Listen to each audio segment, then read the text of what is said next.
On January 12, 2026, a quiet night in Caracas was shattered by an event that would redefine warfare. President Nicolas Maduro was at the Miraflores Palace, surrounded by his elite guard. Suddenly, a silent, invisible force swept through the palace grounds.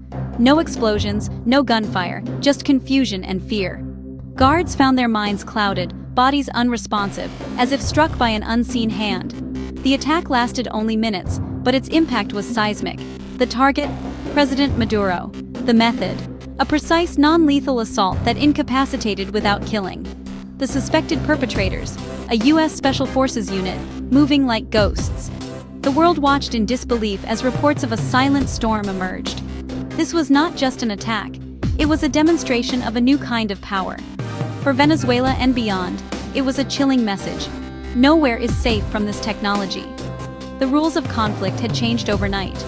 No warning, no visible enemy, just a sudden, overwhelming loss of control. The raid on Miraflores Palace marked the dawn of a new era in international relations. The world's superpowers now had a weapon that could bypass traditional defenses entirely. The event sent shockwaves through military and intelligence circles worldwide.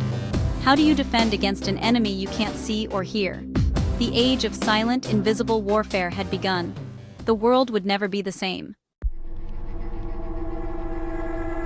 The Caracas raid was the climax of years of U.S.-Venezuela hostility. The U.S. opposed Venezuela's socialist government, imposing crippling sanctions and accusing Maduro of corruption. Miraflores Palace, the heart of Venezuelan power, became the stage for this unprecedented attack. The elite presidential guard, hand-picked for loyalty, was neutralized in minutes. Intelligence pointed to a highly trained U.S. Special Operations team. The U.S. had long threatened all options to remove Maduro. He, in turn, warned of American plots. The raid turned rhetoric into reality, shocking the government and public alike.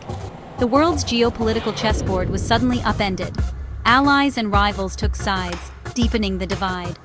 The raid was not random. It was the result of years of escalating tension. The era of covert high-tech confrontation had arrived.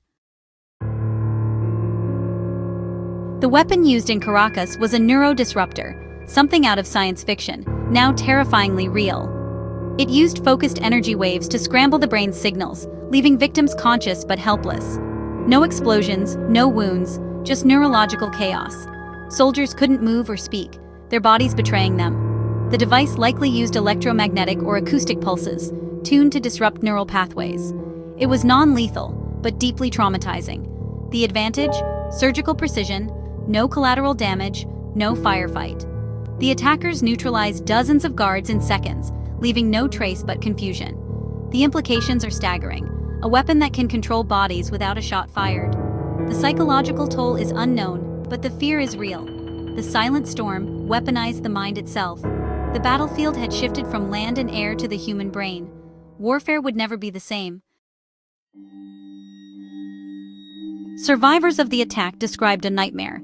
Sergeant Luis Ramirez recalled a sudden hum, then dizziness, his body refusing to obey. "It was like being trapped inside my own skin," he said. Corporal Ana Mendoza saw lights bend and heard phantom voices, unable to help her fallen partner. Guards collapsed, not from wounds, but as if their bodies had simply shut down. Trained for battle, they were powerless against an invisible enemy. The psychological impact was devastating. Pride turned to shame and confusion. "How do you fight a ghost?" one officer asked. The attack lasted mere minutes but felt endless. As the effects faded, the guards found only silence. The attackers gone, no sign of struggle. The trauma lingered, a reminder of their helplessness. The only evidence, dazed soldiers and a chilling sense of violation. The raid left the presidential guard broken, their confidence shattered. The new weapon had rendered them obsolete in seconds. The era of invisible warfare had arrived, leaving scars no bullet could match. Inside the palace, President Maduro and his wife were hosting dignitaries, unaware of the chaos outside. The neurodisruptor targeted the guards, leaving the banquet hall untouched, at first. The sudden silence on the radios tipped off a senior bodyguard. Acting fast, he hustled Maduro and the First Lady to a secure panic room. As they moved, staff stumbled in confusion, the weapon's effects creeping inside. The attackers, a small, shadowy team, slipped through the gardens but never reached their target. The president's escape was a matter of minutes. The attackers aborted, vanishing as silently as they came. The operation failed to capture Maduro, but succeeded as a show of force. Maduro, shaken and humiliated, realized his defenses were useless against this new threat.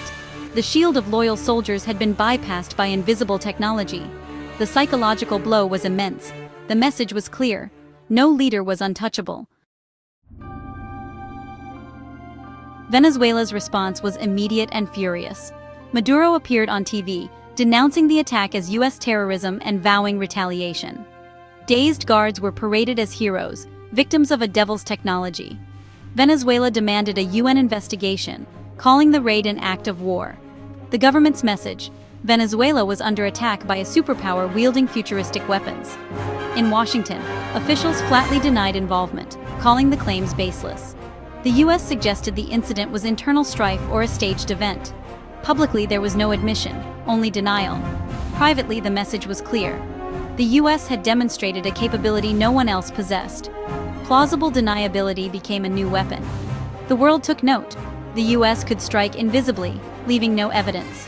The official story said no, but the reality was impossible to ignore. A new era of power projection had begun. Military experts were stunned by the reports from Caracas. Dr. David Chen of MIT confirmed directed energy weapons affecting the brain are no longer science fiction. The challenge had always been power and precision. Now it seemed the U.S. had solved it. Compared to existing non-lethal systems, the neurodisruptor was a generational leap. It didn't just deter, it neutralized, targeting the nervous system directly.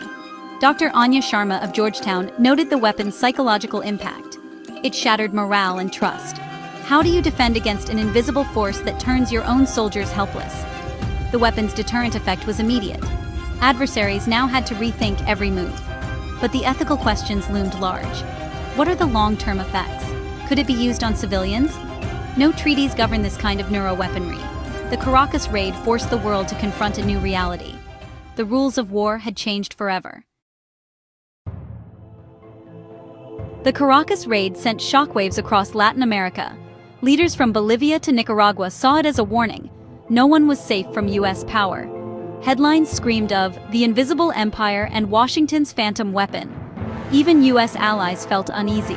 No one could ignore the new imbalance. In Venezuela, the attack polarized society.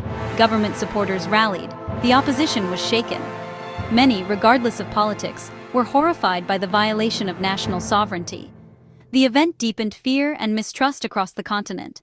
The U.S. was now seen as a technological superpower, wielding invisible force. The silent storm killed trust, replacing it with fear. The battle for power had moved into the shadows, fought in mines and with unseen weapons. The true impact of that night in Caracas is still unfolding.